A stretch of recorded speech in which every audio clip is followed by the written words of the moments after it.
going on day 40 something in Medellin. I needed a break, so I hopped on an airplane, took a trip to San Andrés.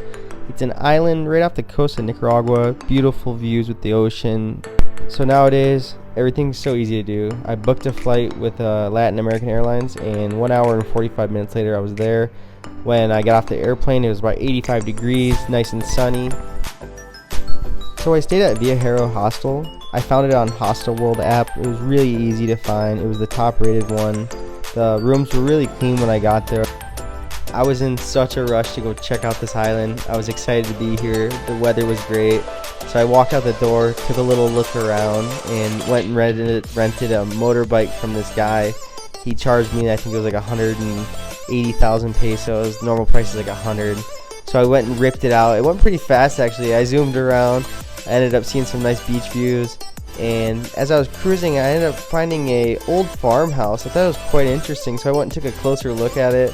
Once I got closer, I went and I talked to a local guy. He told me a little history about the place, and then I went back and looked at some more places. It ended up being like an old plantation, this area. They developed into houses.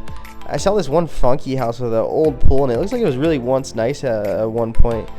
The weather was kind of shifting, it was getting a little windy, so I decided to go monk mode. I ended up meditating for a little bit. When I travel alone, this really helps me focus on getting back to myself. Okay, so I'm feeling better now after meditating, and I decided to go scuba diving. It's a good way to meet people when you're traveling, especially if you're alone. Unfortunately, nobody was out scuba diving that day, so me and the local guy who is the dive instructor went out. It was like 10-foot visibility. It was not the greatest, but I did see a couple cool things.